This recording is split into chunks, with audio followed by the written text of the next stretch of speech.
Greetings in the matchless name of our Lord and Savior Jesus Christ. Once again, it's our joy and great privilege to meet you all through this YouTube talk show.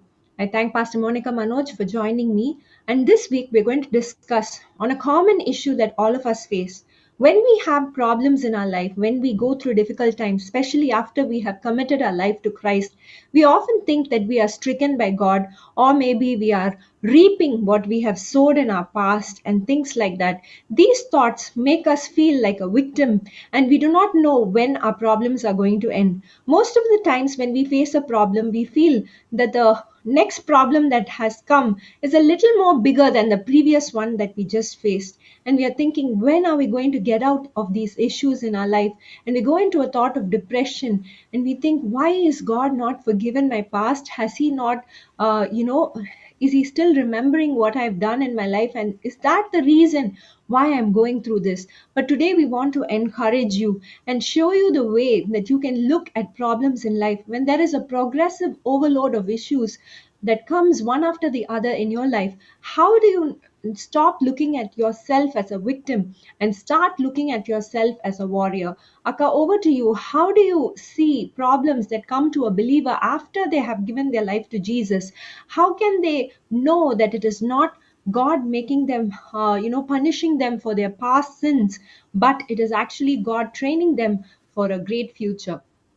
Yes, Marlon, rightly said. I think that's the malady of many believers who keep asking this question. Probably they don't ask it outside, but maybe they're speaking to their own souls. But I was just watching a video in the Facebook, and it was about a little lamb that was hopping in all gaiety, and it was so happy and joyfully. It was prancing, and it fell into a pit, and the pit happens to be a long straight one, and there's a little boy who comes and picks it out, and again it hops, it gallops and falls into the same pit yet again, and this little boy goes again and picks it out, and then we don't know what happens because the lamb, it is so unsure of its track, of its path. It doesn't know. It just thinks, oh, it has come out of the pit and it is so happy now. But without knowing, it just falls into the pit again and again. Maybe as believers, we might think we are seasoned believers. We might think we are foolproof to any kind of temptations or trials that might draw us into a quagmire.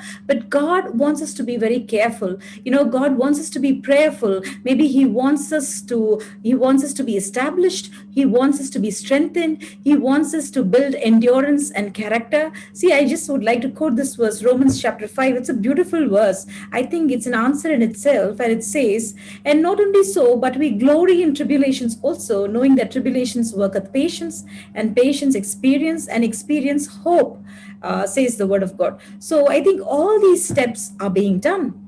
We might think, why this problem again? But maybe if we are not careful, just like the little lamb, we might fall deeper and deeper into the pit. So next time when the lamb steps out, it's going to look out for the pit. It's going to be a little bit careful. Then it is going to know its path. Maybe you just started out on your journey of faith, and maybe you're just looking out, and you're just looking at all the prospects and the options, but you fail to look at all the satanic strongholds. You fail to look at the darts of the enemy, and God wants you to be very careful and diligent, because we can take 3 or 4 characters from the Bible. The main character that I would like to speak about today is Job. Everybody knows about Job. He's such a righteous man, and the Bible always says that there is always a reward for the righteous. And why was this righteous man? He was tempted, he was tested, he was broken. God led him through a kind of brokenness.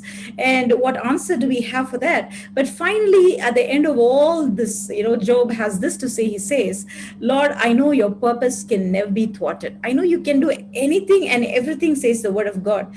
Job was being trained for something far more greater than he could ever perceive. So if you ask me, in my personal experience, before a big breakthrough, before any big blessing, we would also sense a kind of, some kind of confusion. We know it is a trial. We know something big is coming our way, and we know to be careful because all the signals that it emanates, Satan always likes to disrupt the blessing. So take it from me, any believer who's listening to us now, maybe if you sense a kind of difficult situation, a complexity, maybe God is training you for something greater.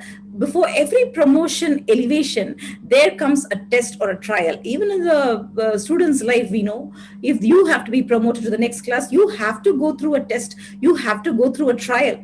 So I think without that test, without the trial, we wouldn't have the maturity to handle the blessing. As resilient as the righteous are, I think the unrighteous are so fragile. There is a verse to, to support this. It says, the righteous fall 7 times, but when the wicked fall, they fall into calamity. So even though the righteous stumble, God is there always to lift them up, and they always try to get up, and God's hand is there to help them out. But when the wicked fall, they fall into calamity, they fall into destruction. So never mind the trials that you're facing, never mind your fall, because God is there by your side to help you out. Just like I was talking about the little lamb, just like this little boy was tracking the lamb, he was just going behind it. God is not going to leave you alone. If you feel God has forsaken you, then facing the trial becomes a very difficult prospect. God has not forsaken you. God is just by your side. He's building your character, and you are not going to be broken forever. Through the brokenness that you are going through, God is giving you a breakthrough. And the second character that I would like to talk about is the character of Jacob. This is a little bit more deeper to understand, because Jacob meets with God at Bethel, and God speaks to him, and he shares a definite relationship with God, because God gives him all the wisdom, during his labor, the years of labor at the hands of his father-in-law. He knows what to do and all that, but still, ultimately he faces God at the ford of Jabbok. Only then, God renames him and he becomes Israel. So you can ask me, what about this duration of a lifetime where he meets with God, and then finally again he's subject into a time of great calamity where he has to struggle all alone? Maybe God expects deep repentance in a particular area where you've still not emptied yourself. Maybe the remnants of it, the shadows of it are still in your sight, in your instinct, and God wants you to totally step out of the shadows of your persona, step out of the shadows of instinct or whatever you call it, and God wants his nature completely to define you. Maybe just check yourself. Maybe you are facing a trial or a temptation, one particular area, aspect in life. Have you truly repented? Have you truly come out of the past sins? Maybe you had confessed, you had exposed, but have you truly repented? Have you truly come out? And is it somewhere in your nature still where you are tempted again? So God wants you to completely come out of that trial mode. Then we see Jacob is no more deceptive. The deceptiveness is not in his nature anymore. And then he is steady. He's a sure vessel in the hands of God, and God elevates him. And we know about the rest, what happens in his life. The final character is Paul. This beautiful verse, I think this is the best answer one can ever give, because Paul, he complains about the thorn in his flesh. It is given in 2 Corinthians chapter 12, verse 8. For this thing I besought the Lord thrice, that it might depart from me. And he said unto me, my grace is sufficient for thee, for my strength is made perfect in weakness. Most gladly, therefore, will I rather glory in my infirmities, that the power of Christ may rest upon me. So God wants his power to rest upon his children. God wants to keep you closer to him. If not, if we don't go through trials, if we don't go through temptation, even Saint Paul, he says, because of the abundance of revelations given to me, maybe I can fall into the sin of pride, and that is why God has given me this thorn. Maybe somewhere I think God needs a catch over us. Otherwise, we are prone to fall into deeper sins. So to prevent us from falling into deeper calamities, sometimes God sends us through trials. God sends us through the furnace of affliction. It is not just for elevation. It is not just to establish you. It is not just to build endurance. God makes sure that you stay close by his side. And even St. Paul says, I glory in my infirmities. It is okay, God. The same St. Paul who was pleading in the presence of God, asking God to take away the thorn, once he receives this revelation from God, because of this thorn, you're going to stay close to me. Because of this thorn, my strength is going to enter into your body. Then he says, fine, I will have this infirmity, because only if I have this infirmity, I can feel the greater power of God. So why don't you take it that way? When you go through infirmities, when you go through calamities, when you go through tests, it is time for you to draw more closer to God. The more closer you are, even though the greater the problem is, you are going to feel the power of God propelling you out of that problem. It's going to be easy. The equation is how great the problem is. We have a God who's greater, who's bigger, just like the song I was singing this morning, is bigger than all the mountains, is bigger than all the shadows, whatever it could be. So it makes no difference whether it is a small or a big problem. A God is much, much more greater. So these are the few thoughts that I would like to share with you, Malin. What do you say? Yes, absolutely. What you have shared with us is very, very important to keep in mind. I just want to share a few things that I've just written down. We have to just remember when we face problems, please do not think that it is karma hitting back on you. But we have to believe that Jesus paid it all. There is no payback for your past sins, or you're not reaping for your past sins. The gift of repentance and the power of Christ's sacrifice has totally obliterated any wrongs that you have done in your past. You have to be interested in believing this, because even when Jesus went through difficult times, the people said, maybe he is going through this because God is striking him. Maybe people around you are also saying that you have done something really bad in your life. That is why God is hitting back at you. That is why you're going through all these problems. But today is a day that you have to start believing that Jesus has carried all your sins in his body. And by his wounds, we are completely healed of every emotional trauma, of every power of sin in our life. He has carried our infirmities. He has borne our sicknesses, and whatever needs to be done to bring us peace in our lives, Jesus has already done it. But why are we going through problems? Why are we facing trials and tribulations that keep on growing and increasing?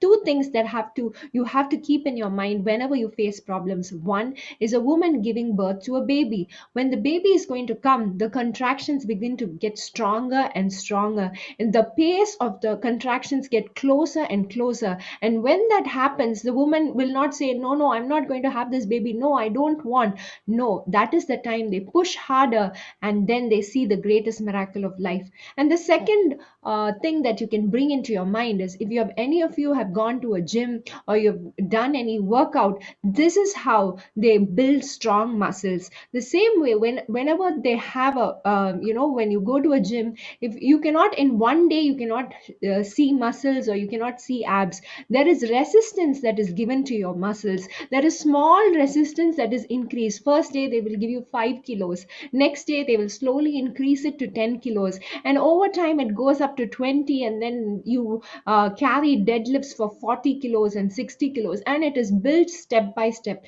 When there is a muscle that is being built, they actually injure the muscle, they tear it down, and then when you give enough rest, the muscle builds. So whenever you're going through difficult times, this is the image that needs to be coming to your mind, that God is building your spiritual muscles. The problem that you faced last time is not the same as you are facing this time. Maybe it's a little more difficult to do the right thing, to choose the right thing, to say the right thing, and not become angry, not become proud, and be who Christ has called you to be. And when the problem comes, step aside and think about these two things. My miracle is on the way. My spiritual muscles are growing stronger. I'm going to get better. I'm going to be able to overcome this obstacle very easily than last time. God always trains us for battle. He trains our fingers for battle. And the Bible clearly says in Proverbs, I was reading this verse, my son, do not despise the Lord's discipline, and do not resent his rebuke, because the Lord disciplines those he loves as a father delights in his son.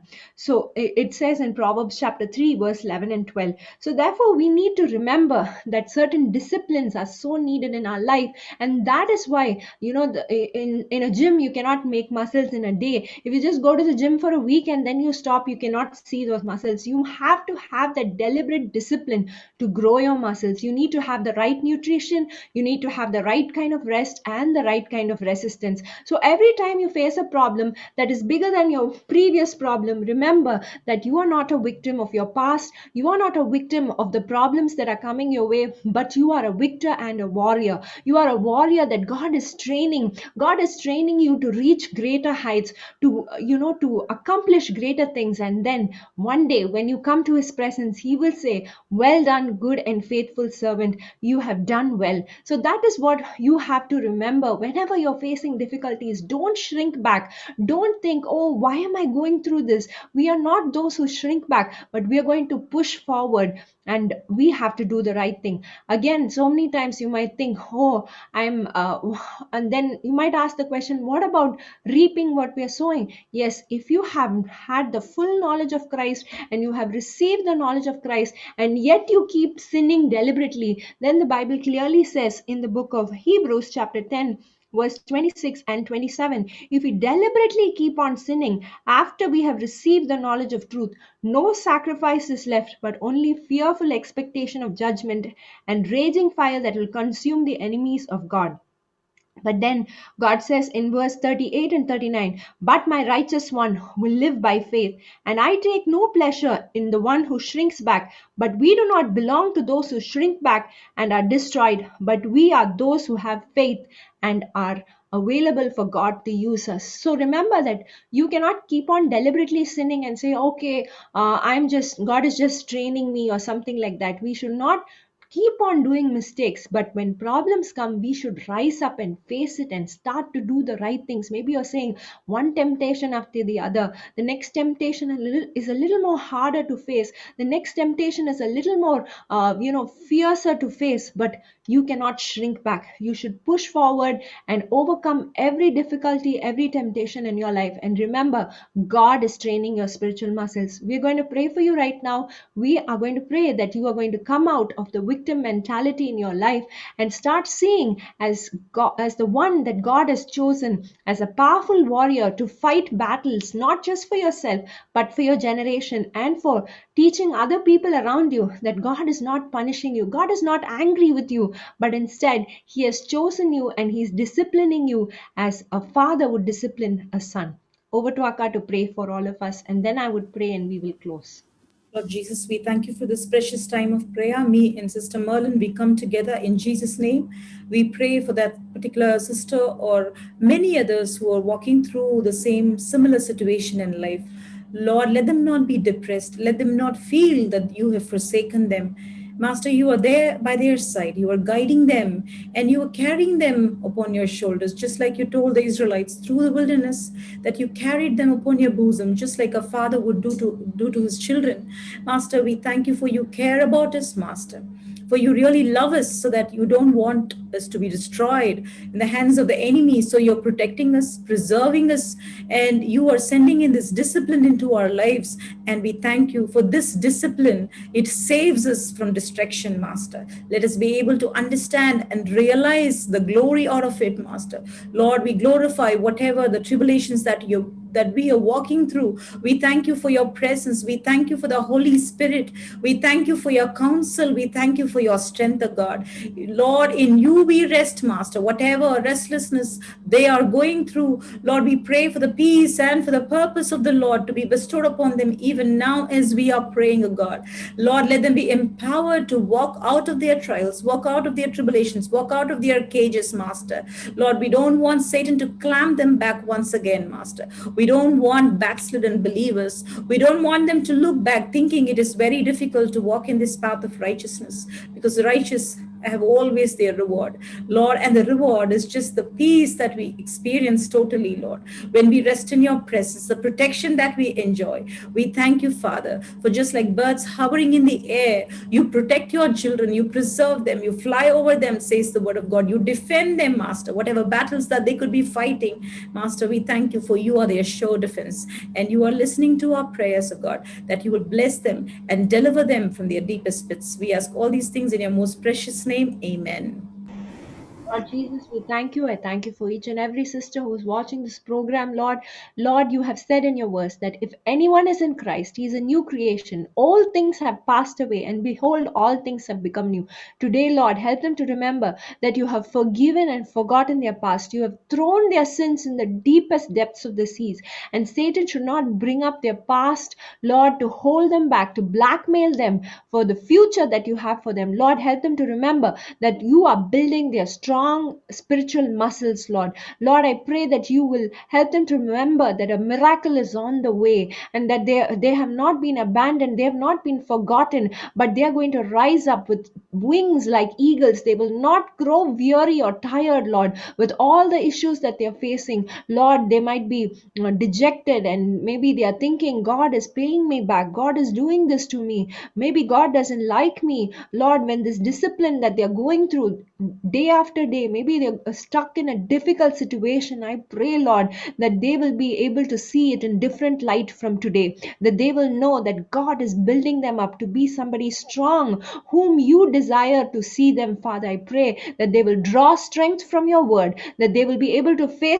their battles with the strength that you give from heaven above. Father, I pray that they will remember that you will never leave them nor forsake them. The Holy Spirit is by their side, Lord, holding their hands, navigating them through the paths of life. Oh Father, I pray for that sister who's crying out and people are looking at her and saying something in your generation is wrong. There is a generational curse upon your life, and that is why you're going through this, Lord. I pray that all those fears of generational curses will be broken, Lord Jesus. You were lifted up on a tree and you were cursed on behalf of us, Lord. We do not have to carry the burden of our past or any curses that has been, Lord, poured over our families or our generations, but you are looking at us in the light of Christ. You are looking at us through the blood of Christ, and the blood of Christ speaks a better word on our behalf, Lord. Today we claim the promises, Lord. Today we know that by your wounds we are healed, and whatever difficult situation they are going through, they will know that you have